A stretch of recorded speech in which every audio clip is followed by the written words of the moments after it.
Welcome to the Black Wealth Renaissance Podcast, the podcast dedicated to normalizing black wealth and providing tools and resources that we believe will be useful for attaining and maintaining generational wealth.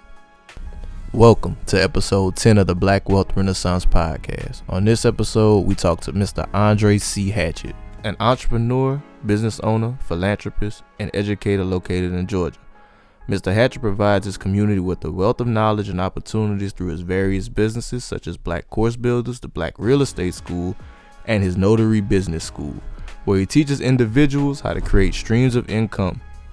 Having secured several streams of income himself, including the aforementioned businesses, Andre is the proprietor of Hatchett Holdings LLC, a real estate company, Priority Notary Inc., a mobile notary company, and the clothing brand Owner Be Owned. In addition, he is the author of multiple books, including The Top 10 Habits of Underachievers, Owner Be Owned, and his new book, The Black Man's Guide to the Altar, a marriage prep book for black men.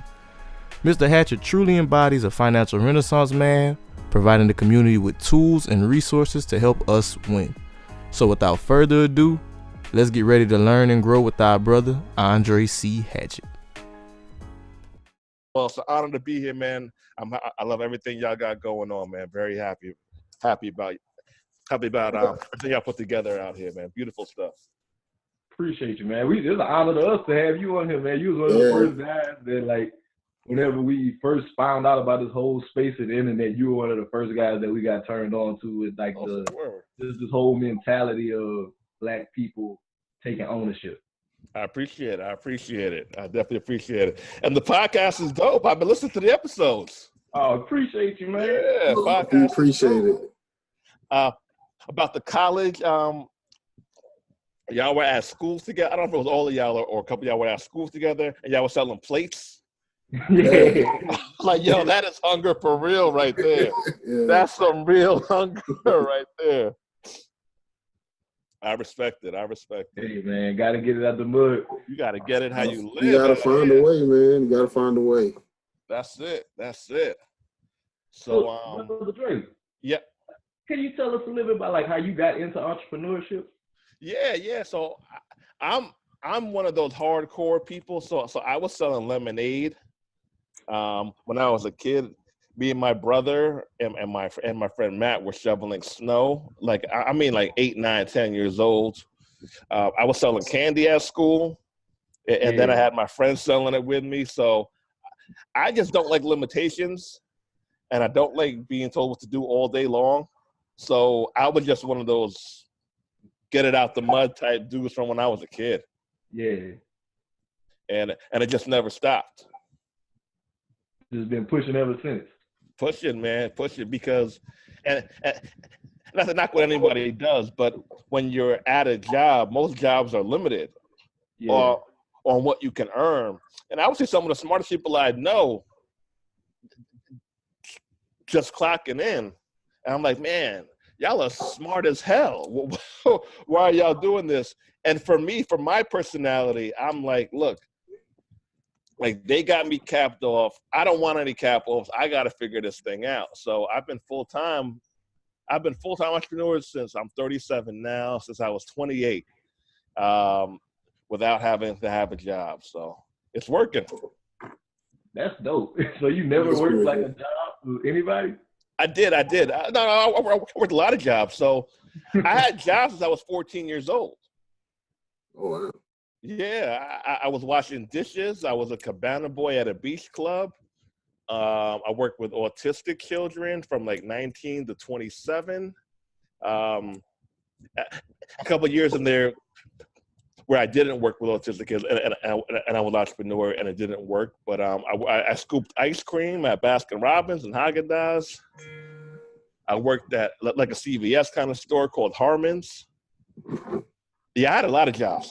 I had a lot of jobs because even as independent as I consider myself, being broke always sucked worse than having a job. So I'm against brokenness more than I am anything else. I agree with you, man. Being broke is not fun.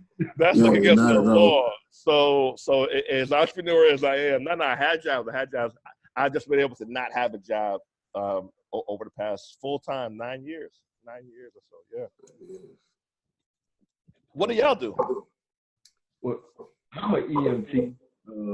Nice. For now, that's my thing. We graduated last year. No, that was almost 2 years ago now. Damn, 2017, November 2017. Nice. And when I graduated, I thought I was going to end up going to med school. That's what I thought what I wanted to do. Because it was not being what I wanted to do. And I just kind of, this is how was my plan. I was going to go to EMT, then do this for a year, then apply to med school. But now I don't want to go to med school. Okay, good for you. Good for you. Good for you. How old are y'all? I'm 24. I'm 22. I think he's 24. Nice. That's what's up. I actually, technically I'm the DLT coordinator for.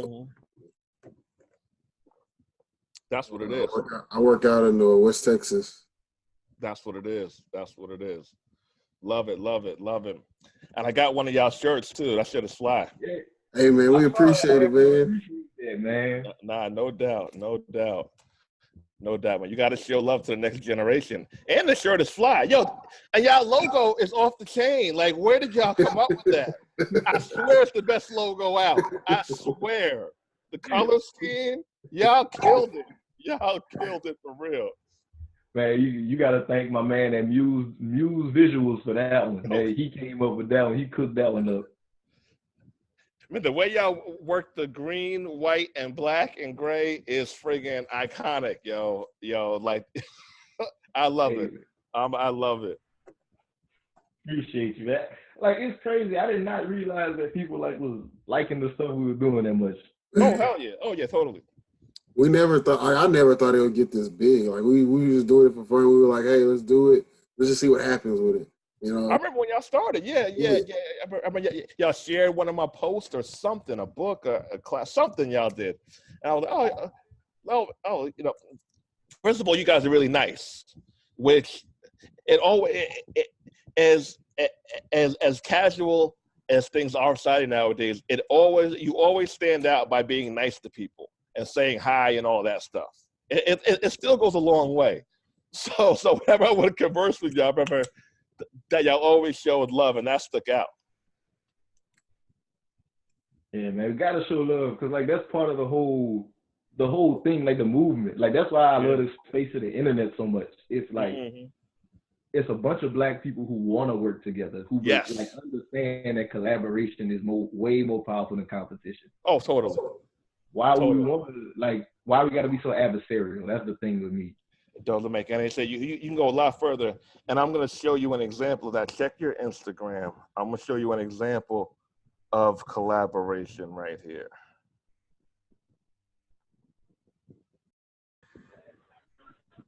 Whoa, is this like a mobile barbershop? That's exactly what it is. That's pretty cool. Yeah, man, we picked it up.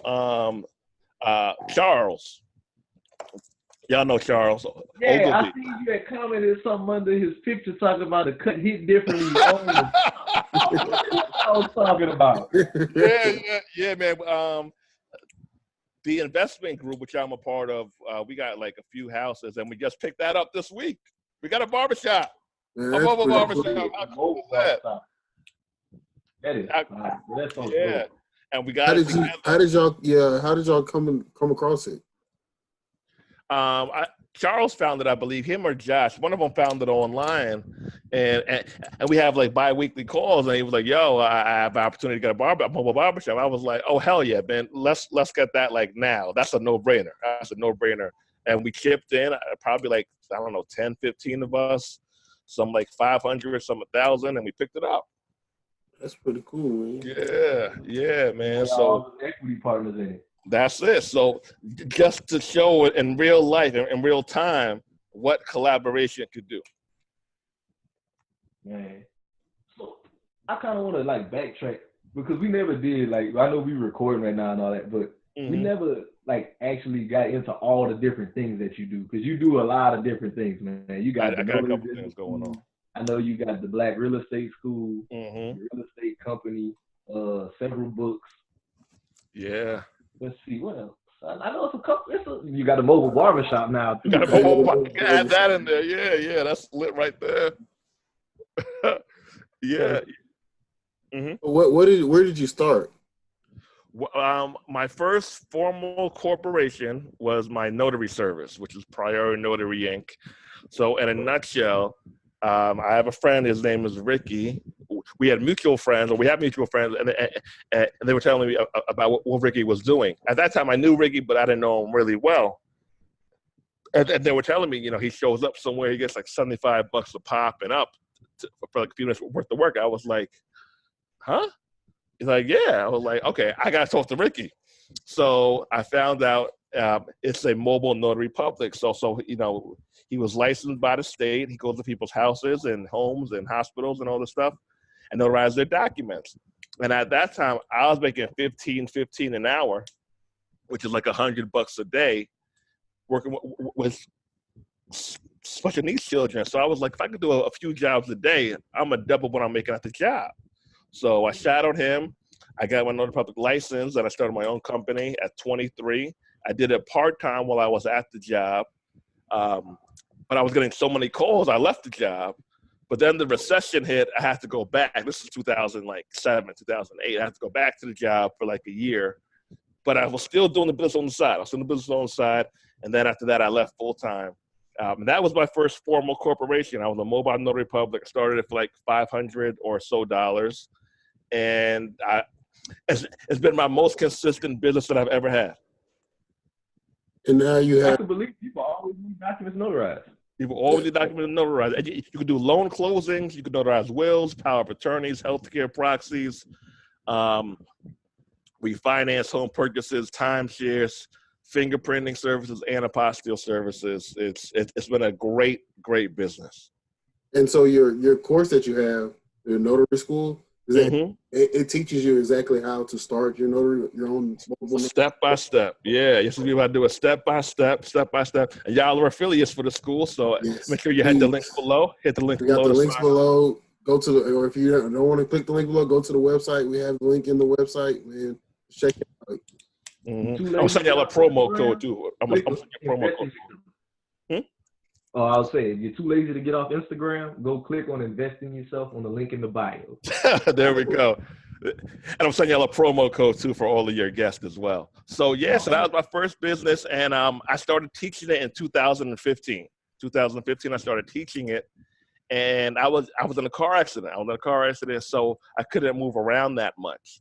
So I was like, man, I got to use my brain. And at that time, Dr. Boyce Watkins, who was a great friend of mine, he started the Black Belt Boot Camp then. And I was like, oh, this is really, really cool. And I was like, I got an idea which I think is marketable. And he said he'll help me promote it. And I was like, I don't know if it was going to work or not, but it's been working ever since, every month. So that's why people love it. Like, I've had so much success with this thing. It is insane. And I was thinking, I've never gotten rich from it. It's been said. I didn't know if it was big, if I was successful at it enough to sell it, but I didn't want to lie. I wanted to just be straight up honest about what I made and about the longevity of it. And what I realized is, if you're honest with people and you're able to help people make money, they will pay you well. Definitely. Yeah. So and I've had probably 7 or 8 students, or probably even more than that, come back and start teaching at the school with me. That's cool. Which is really cool. That's really dope. It's a really good feeling. Just like the fact that you had an impact on them with something that you weren't even that confident in. I didn't know. I was like, I'm gonna throw out there what I know, and people rocking with it. Some people even started making money within like 30 days after taking the class. 30 days, started making money. So tell me, whenever they join your class, they have to be certified as a mobile notary first, or they do that through the class? Well, we don't license people in their individual state. And most people aren't notaries when they sign up. That step is relatively easy in most states. In most states, there's not even a test. What's a little bit, I wouldn't even call it difficult, but where the education part comes in is teaching people how to turn it into a business. So we show you step by step how to build it, how to get clients, how to market, how to advertise. If you want to even go from being self-employed to have people work for you. We have a master's course where we should have to be the middleman or middlewoman, have people work for you all over the country. That's where we come in. That's where we come in. Oh, man, when I first heard of the mobile notary school, like when I first seen it on Instagram, I said, dang, that is smart. Notary I never know. You have to pull up on them, and it's hella inconvenient. It's convenient. Yeah, that's what it is. And people pay for convenience. It's a niche. It's a niche, right? So everybody won't pay for it. But all you need is a couple people to pay you $100 a day. And that's more than you get paid at most jobs, right? Yeah. So all you need is a couple of licks, and you can win. Man, that's super, super cool. So after you started the mobile notary school, where did you go from there? What was your next venture?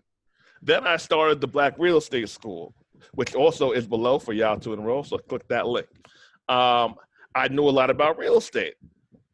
I bought my first crib when I was, we go back a little bit. So before I started the notary business, I bought my first crib when I was 22, and I've gotten some more properties along the way. And I was a real estate agent. And I just knew a lot about real estate. I had a bunch of knowledge about real estate. And I asked students, I said, what is it about this course that you guys liked? And they said that I'm able to break things down, which might be complex, into a simplistic level. So things that might overwhelm you, I'm able to simplify it for you and help you take action with it. So I said, okay, I have good teaching skills, which I kind of had a feeling. Because also in my earlier 20s, I work with autistic kids. I also coach youth basketball. So I kind of had that skill set. And I was like, okay, well, I'm going to do the same thing I did with the notary stuff with real estate. And I started that 2016. And this is actually an important lesson. I didn't start it right when I started the notary school. I started it afterwards. And oftentimes where we go wrong as entrepreneurs is we start too many self-employed ventures at the same time. Yeah. So I started that, then I moved on. So 2015 was that, 2016 was the real estate school, and we're 2019 now, and both are going strong. So with the real estate school, what are you actually what are you going to teach within real estate school? So everything you can think of. And it's not just me. It's because I know some stuff, but there are other people who know a lot of stuff, and they came on board as well. So we have lovely Kendra Barnes. Kendra came through and taught some lessons about how to maximize Airbnb rentals, about how to manage properties if you live out of state. We had my man Scotty Smith, who teaches you about real estate development from the ground up. So he did some cool stuff. Scotty, he got 3 homes before he was 21 while in college. He used his refund money to go buy some houses. Yeah, that's using your resources right there. Now that's a flip for you right there. So Scotty, over the past couple of years, he got some properties in South Dallas, which was known as a urban area. Yeah. And he got some land and he built some brand new houses. He's cold with it. So he teaches us how to do that. Jason Stubblefield, he owns a 38 unit building and a 42 or 48 unit building. So along those lines, he shows you how he raised up the capital and how we got these 2 massive buildings. Charles Ogilvie, he came through, he showed us how to start an investment group. He teaches 4 lessons on that, and on and on and on. Ponji Barnes, how to buy real estate in Chicago, how to flip properties in the hood. And it's a lot of knowledge. It's a lot of information. And we have, I'm saying that we have such a high satisfaction rate. I mean, over the past few years, I probably had 6 or 7 complaints, and we've had thousands and thousands of students. And I'll be just complaining just to complain, to be honest with you. But we have such a high satisfaction rate. Yeah. And when you can have students who now become teachers, that just shows you that what you're doing or what you're creating is real. So I'm honored to have that. Man, that's super dope. You got like real bona fide real estate investors. Hardcore. Yo, fam, these people are hardcore, man. Hardcore. Kendra just retired, didn't she? Kendra retired at 32. Wow. Yeah. She could start investing like 3 or 4 years ago. Like she didn't start in her like early 20s. She's probably like mid or late 20s when she started. She retired. Man, yeah. Dre, yeah. I do want to backtrack though. Let's do it. You got your first crib at 22. Can you tell us what that process was like? Yeah, so here's what I did. So I knew that I wasn't going to be like my friends. So self-awareness is big. So my friends, traditionally, they were going to Loyola University and other HBCUs all across the country, and they were going to graduate at 40 and make like between 40 and 60K a year with bachelor degrees. I wasn't going to do that. I like school, but I didn't love it like that. And I didn't want a career like that. So I was like, that's not my lane. What is my lane? I said, entrepreneurship.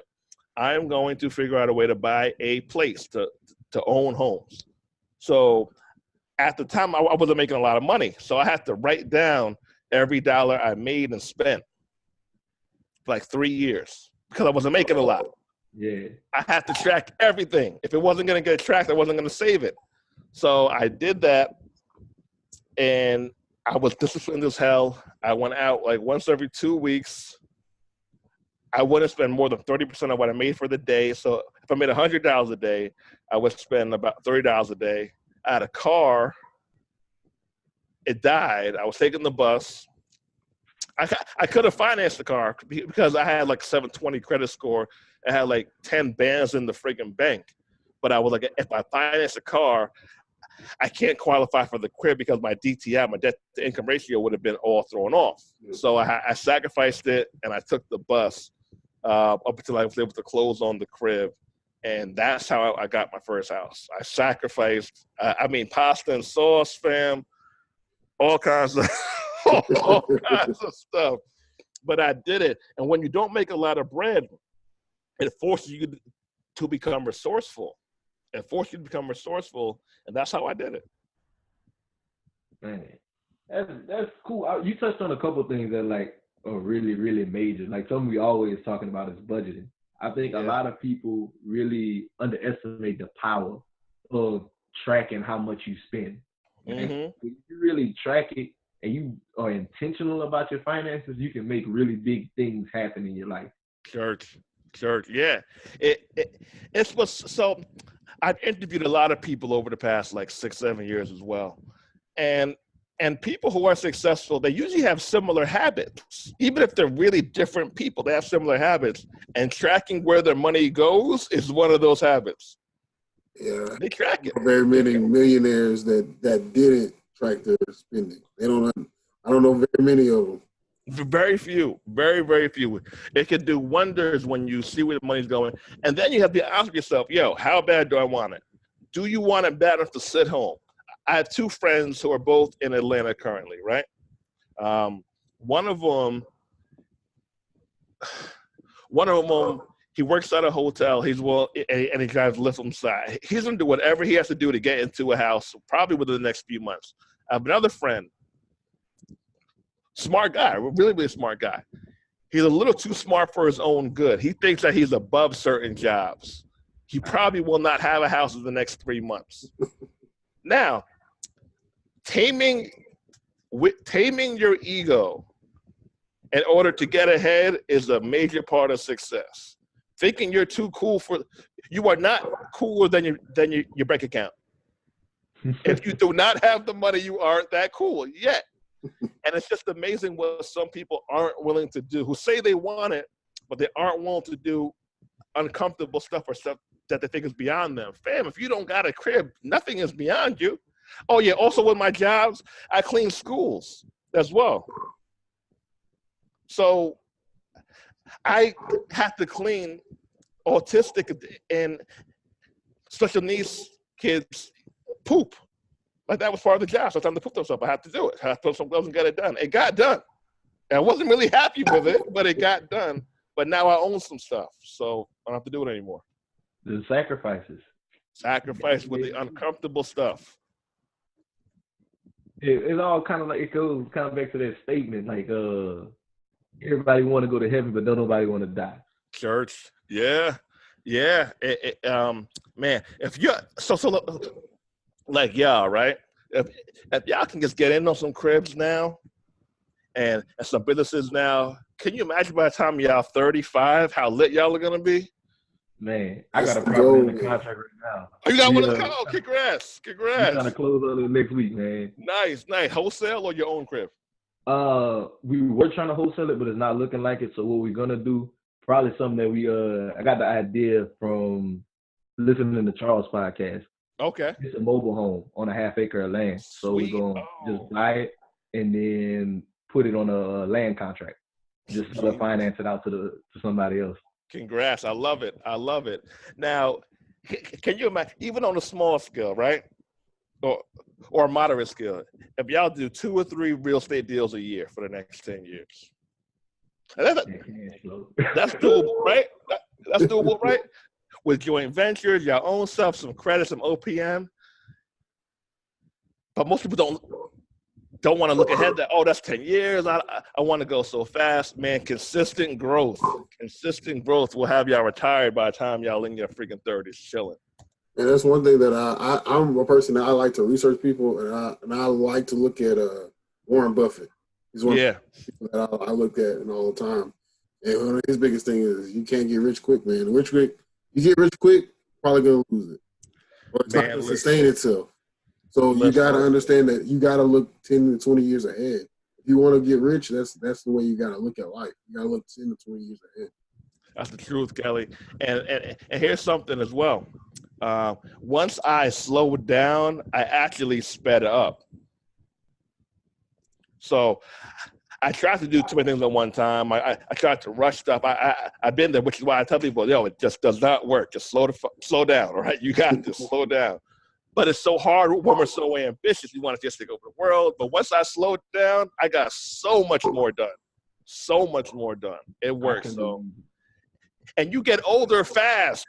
I remember clearly being 22 and 24, like clearly. Now I'm 37. So yeah, man, these years go by. Let me start. Okay. Yeah, man, I definitely.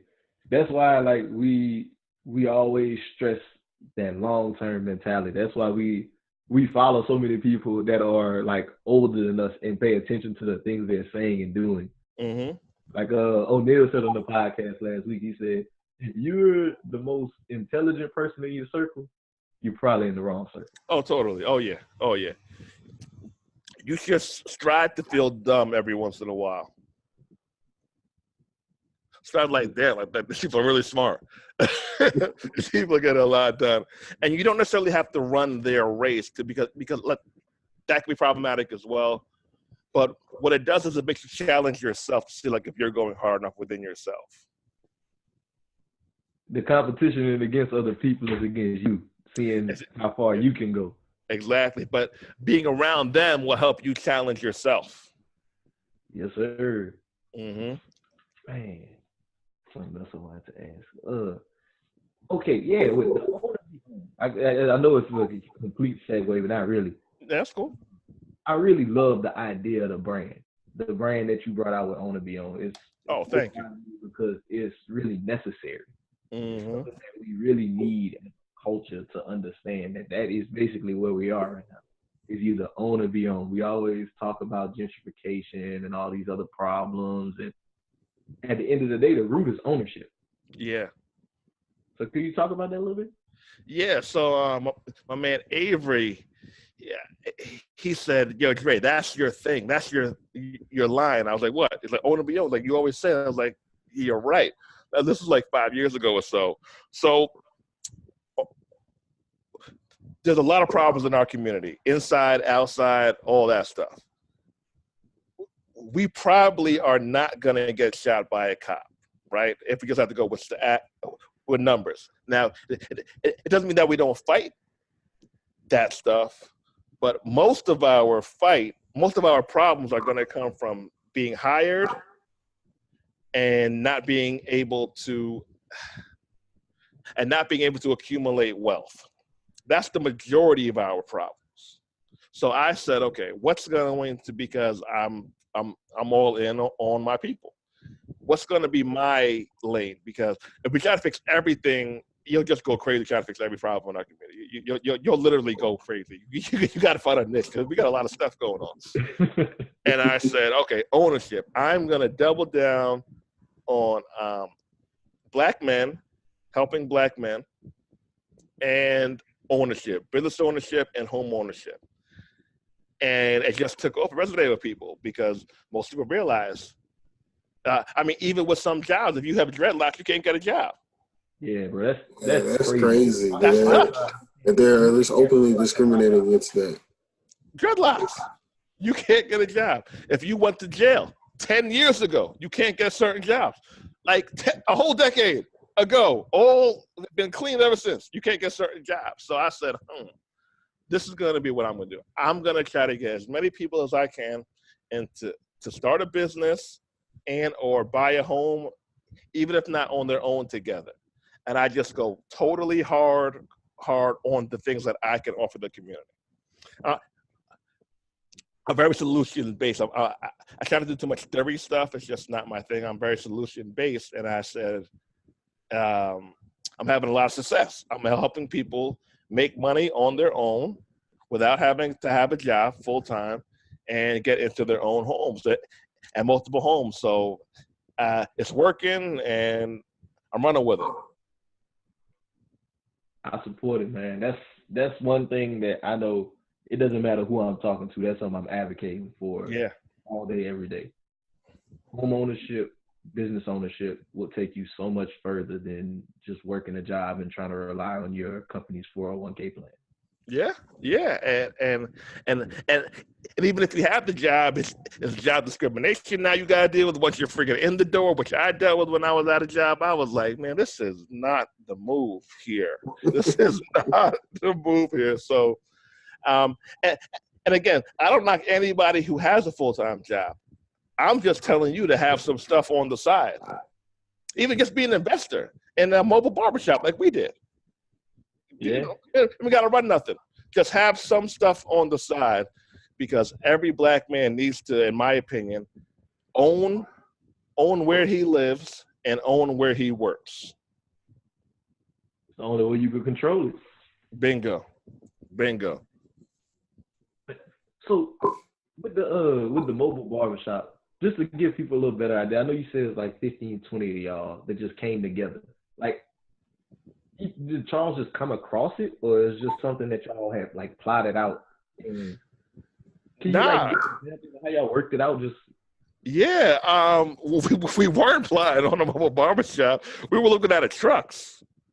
We were trying to get some trucks like my girl Erica Williams and them did, and so let me go back and say we already have homes. We own like I think 6 homes in Detroit. I'm in on like 3 or 4 of those homes.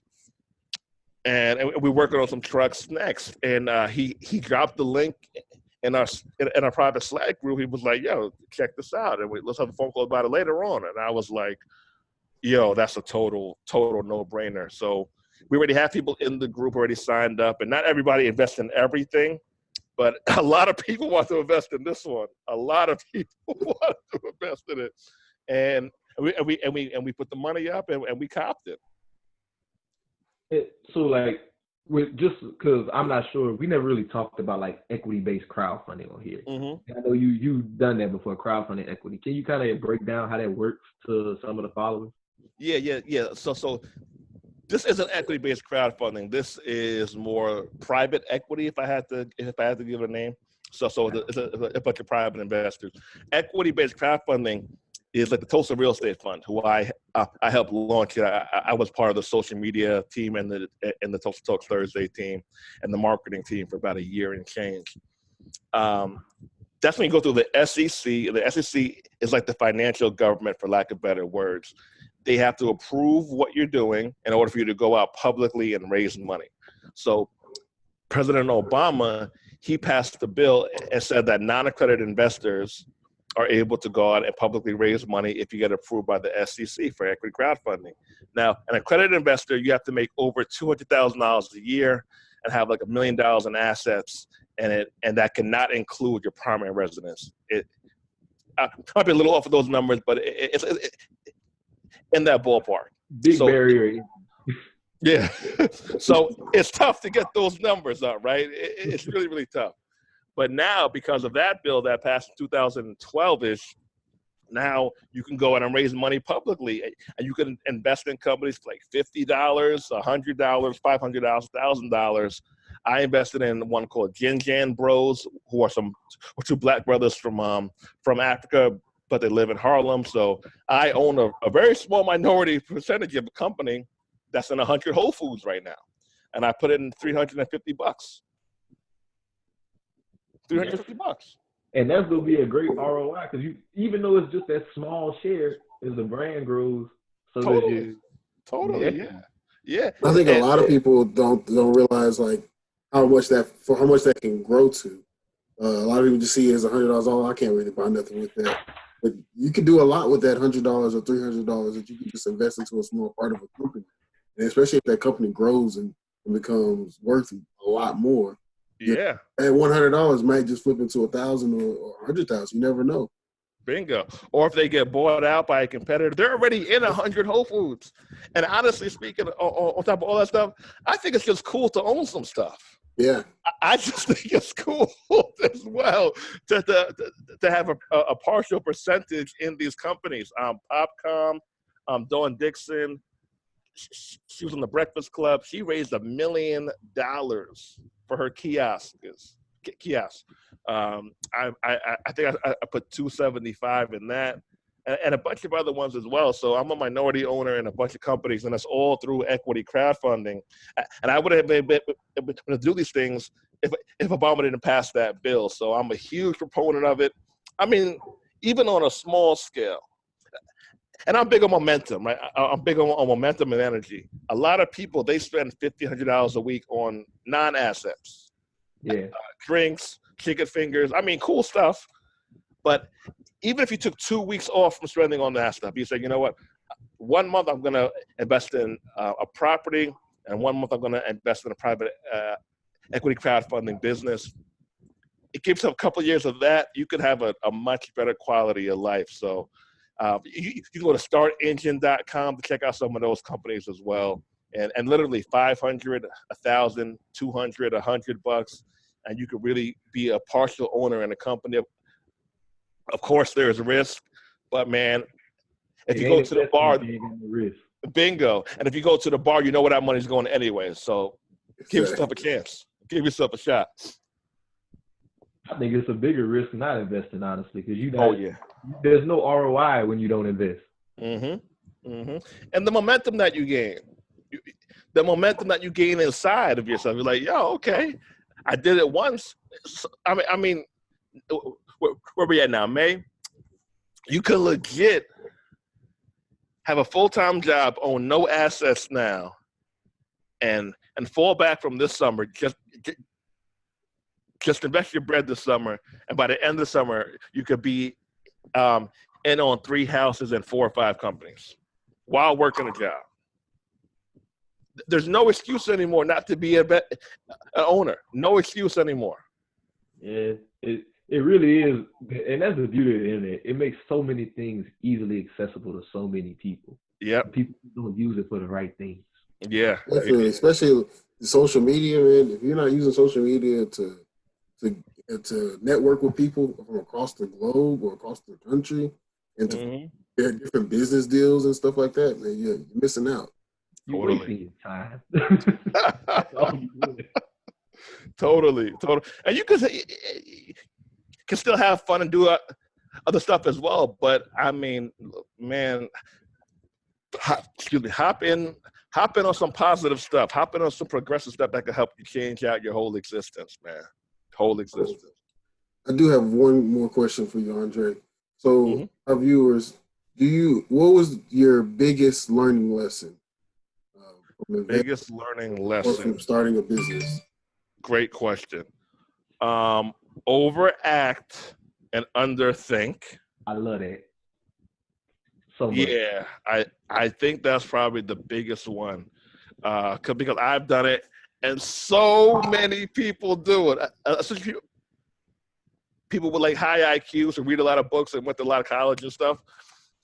They think everything has to be like that sequential math with like the letters and the numbers. You know, you had to get the physics and all that crazy stuff that don't make no sense. They think everything has to be like that. MLA format with the essays, not business. I mean, fam. I mean, I make 15 bands some months, and it took me 14 years to graduate college. But I can make 15 bands some month, legit. It's totally, but that's all from overacting and underthinking, because it's so easy to get caught up in our heads, and also avoids shiny object syndrome. So here's shiny object syndrome. You got a plan, right? You're going to get 2 houses every 4 months. That's your plan. It works for you. But now you see homegirl over there, and now she's flipping houses. You're like, oh, man, you know, she has great videos and all that stuff. But now you want to go on and you want to change up your whole plan because she has better branding. Be careful of that.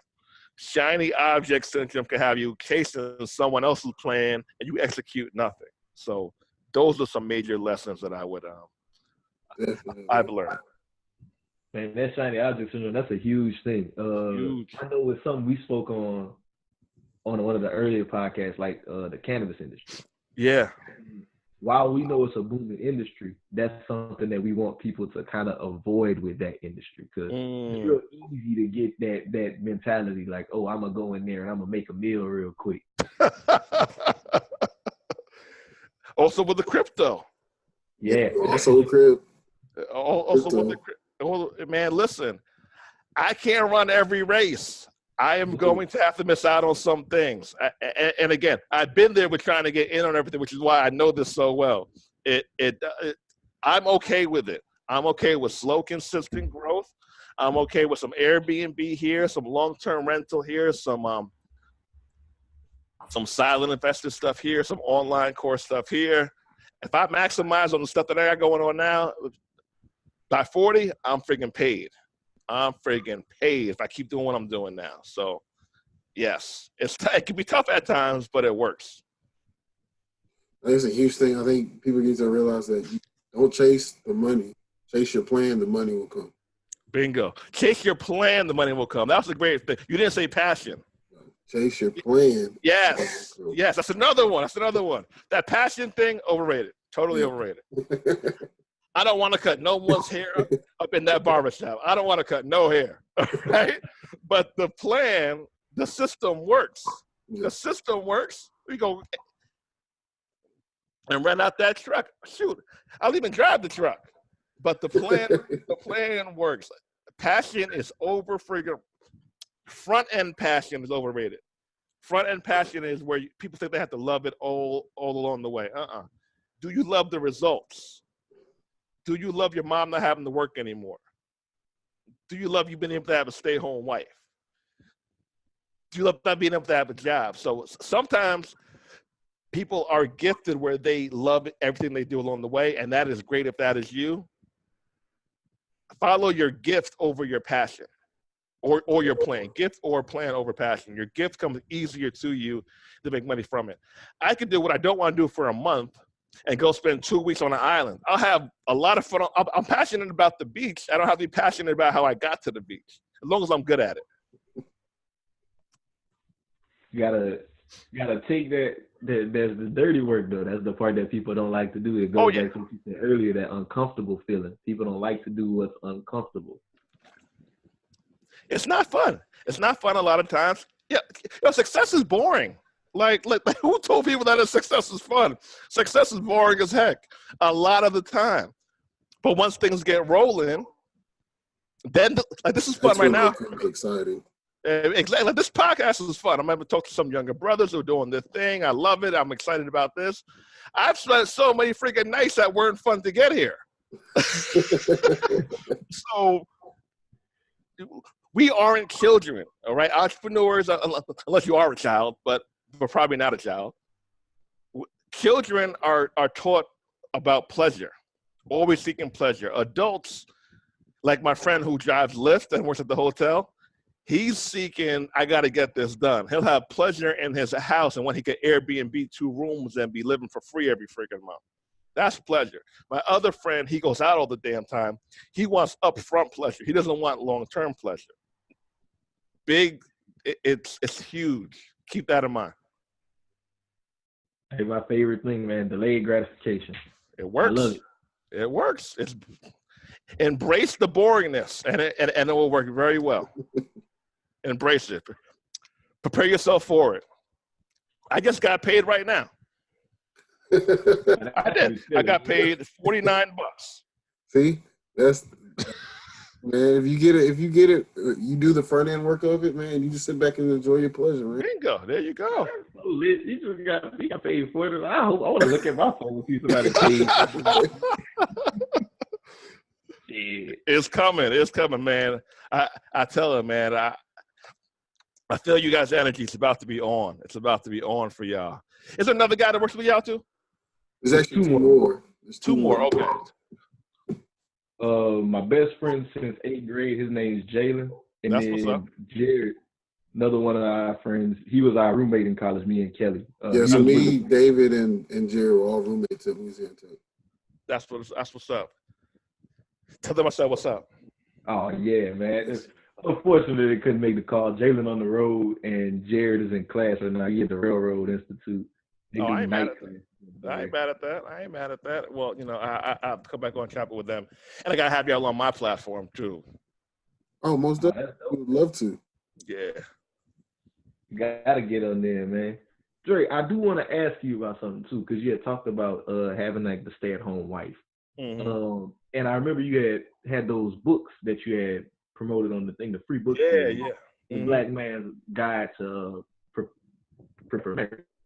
Could you talk about that a little bit, man? I'd like to know more about that. I'm interested.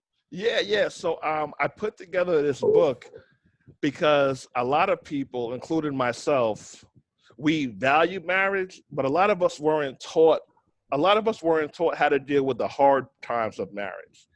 And marriage is either romanticized, where it's this great thing, it's so wonderful all the time, just do it, it will work for you, or we're told it's bad, don't do it, yeah.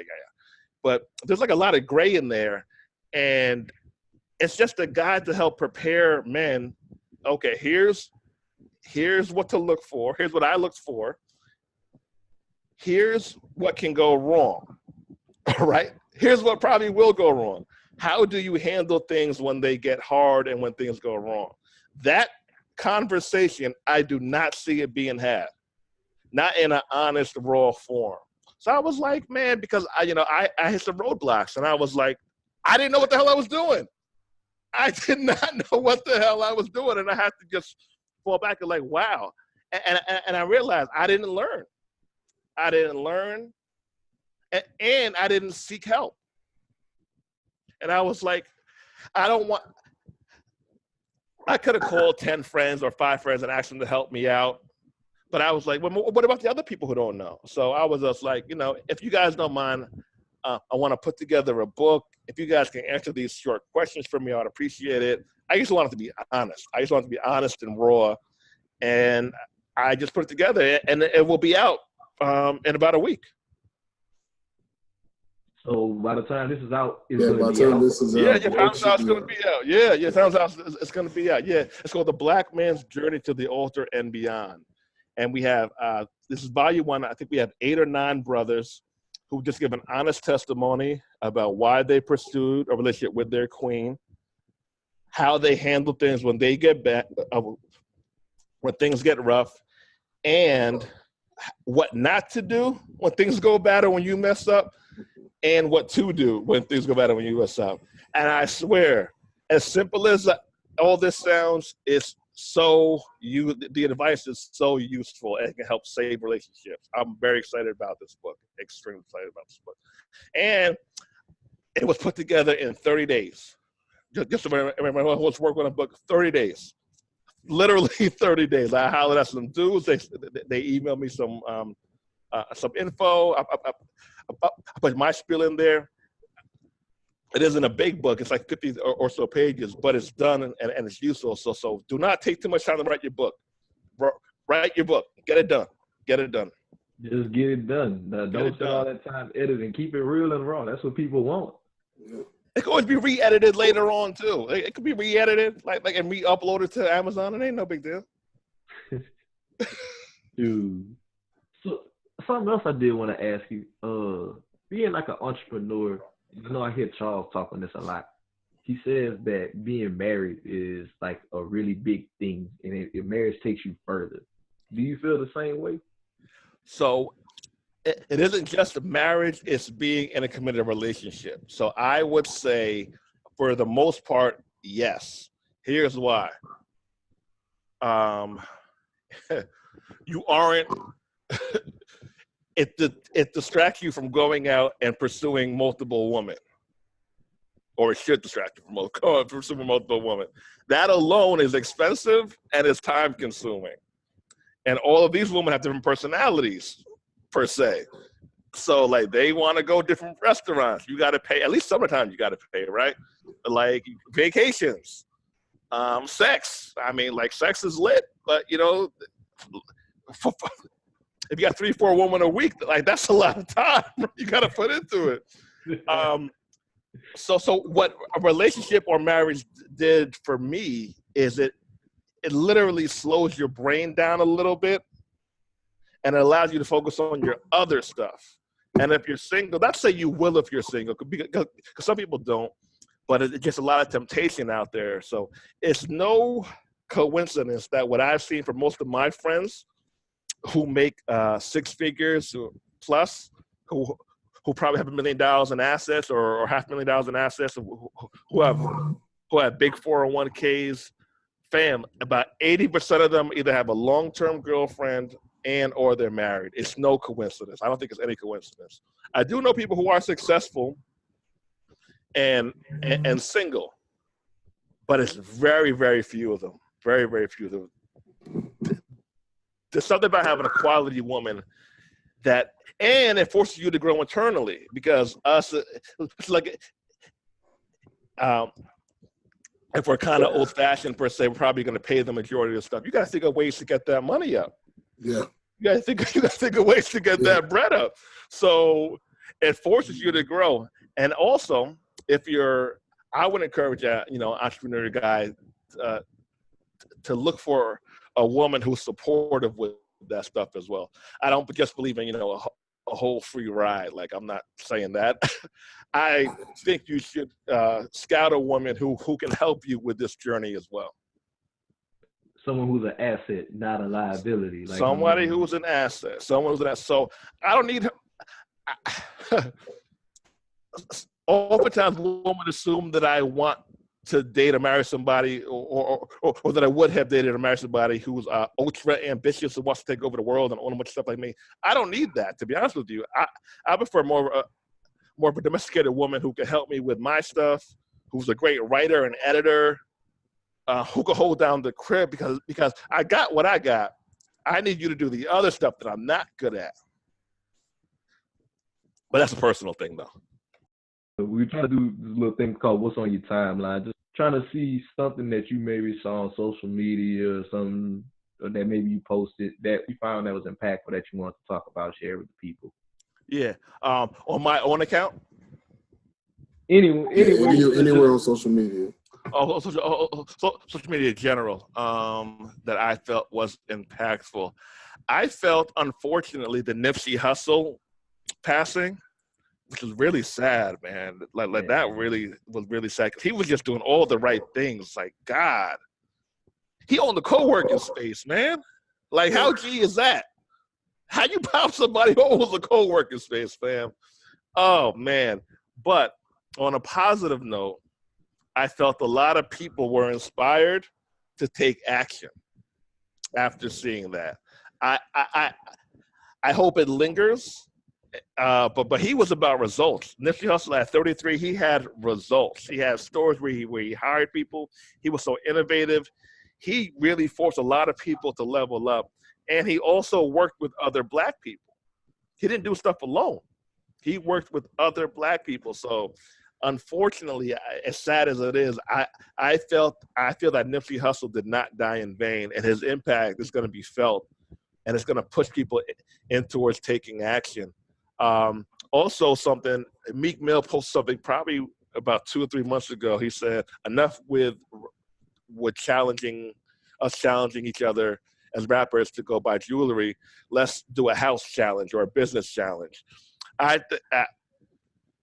There's a certain element that when certain street dudes do stuff, it hits a certain demographic of the population that other people, it's hard for us to reach. Yeah, because they relate to that demographic. Bingo. And when someone like his say that, he says that, it rings bells. So I think those two things have really have had a push towards us taking more action as a people. And that's what we want to see, just more action. That's what Black Wealth Renaissance is about. That's what just about everything that you got going on is about. Taking action. Take some action. Take some action and get fancy later. Get fancy with the hot logos like y'all did, a little afterwards. I'm still bugging out, y'all changed the game. When I saw the white and the green, I'm like, this color scheme is nuts. We appreciate it, man. I did want to talk about one thing on my timeline, especially since we have Andre here. I want to talk about the Ayesha Curry Red Table Talk. What is your opinion, Andre, on Ayesha Curry? My opinion on Ayesha Curry. First of all, I like her a lot. She just has that. She has that look. She has that wife look. She has that wife look and wife energy. She probably should have. I would have rathered my relationship, person I'm in a relationship with, to put that in a group chat with her friends. Yeah. Here's the reality, just hardcore reality. People want attention from other people. It might just be a wink. It might just be a smile. Certain people might want to take it further than that. But people want some kind of, even if your partner is great at it, friggin' everything, cooking, sex, money management, there's something about attention from an outside person that most people desire. And it might be as small as dancing with someone at a club, buying someone a drink, being bought a drink, harmless stuff, right? Look, that's stuff you're going to phone home about. Probably should be left in the group chat. Leave it in the group chat with your girls.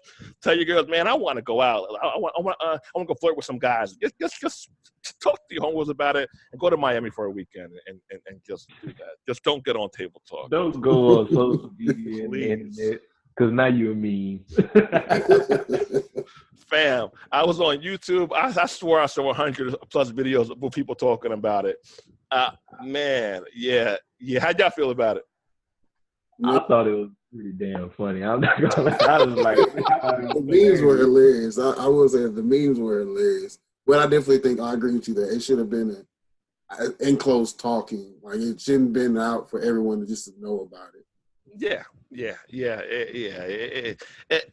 And just like that's a relationship. It's like you're going to, even if things are great, you're gonna want some kind of something from somebody else, probably alone. And it might just be once a year, once a month, just something small and harmless. Like that's just reality. You probably can't avoid that no matter how great you are. Just if you're in a relationship, that's why they got group chats. Talk to your friends, your homegirls or your homeboys in the group chat and tell them all your dirty stuff.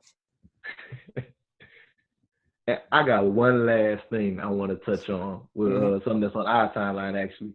Something we just posted today. Shout out to the NOLA Black Dollars. It's an app that just launched right in time for the Essence Fest. It is an app to promote group economics. It has all the black businesses in the city of New Orleans, as well as like it got the map feature built in, like reviews, like a black kind of like a Yelp with the directory. It's fire. It's super fire. Anybody that's going to New Orleans, make sure y'all check that out. Download that app. Just check it out. The Black Dollars, NOLA Black Dollars. Sweet. Love it. I'm gonna check that out. Man. Kim, you got anything, bro? I'm good, man. We appreciate it so much, Andre. Man, it's an honor. It's an honor. Also, everybody pick up their fly T-shirts as well. Click the link and pick up their T-shirts. They got some of the baddest T-shirts out in the game right now. Y'all got to pick those up. Appreciate you, Drake, man. And also, y'all make sure, before we go, man, Drake, where can they find you? Where they can find out more about you, you know? Man, I'm on Instagram, man. I'm on Instagram, Andre Hatchett, LinkedIn, Andre C Hatchett on LinkedIn. And, you know, if you want to roll on the courses, click the links below. The guys have like a promo code. We have like a high 98, 99% rate of completion, satisfactory. Even people who don't follow through still say they learned something that they might follow through on later, which is really important to me, to what we're doing. And if I give anyone some motivation or some encouragement, man, start, get fancy later. If you can't do it on your own, it's totally fine. You probably will not do it with childhood friends or family members. You might be able to, but you probably won't. That is fine. Meet strangers. I probably know. That's what the internet is for. I probably know 3 of those people, maybe 4 of those people who we got the truck with. I probably have met one of them or 2 of them in person who we got the barbershop with. I don't know them, but we got it done. So and y'all making money together. And we're gonna make a lot of money together with this thing. Hopefully we get like a bunch of them. I'm excited. So meet strangers, whatever it is, get it done, get fancy later, and just be a good person. Be a good person. Being a good person still holds weight. Being a good person still holds weight. And also in our community, now that we're working together again, everybody knows each other. So do good, honest business, because you are literally 1 degree of separation right now. 1 degree. Everybody knows the same people. So just do good, honest business. Don't try to get rich fast. Just be fair and consistent. And follow through. Have great follow through. Love it, man. Wise words from Mr. Andre C. Hatchett, a.k.a. Brother Dre, man. Brother Dre. Andre, man, we appreciate you. It's been great talking with you. We got to do this again sometime, man.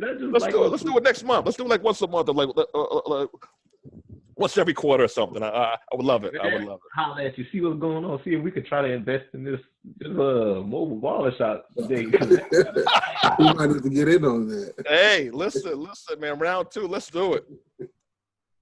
Man, I'm all here for it. Well, Dre, I appreciate you, my brother. I'm going to get to doing some stuff around the house. Cool. No doubt. I'll talk to you guys later on. Have a good night. Black Wealth Renaissance signing out. Peace.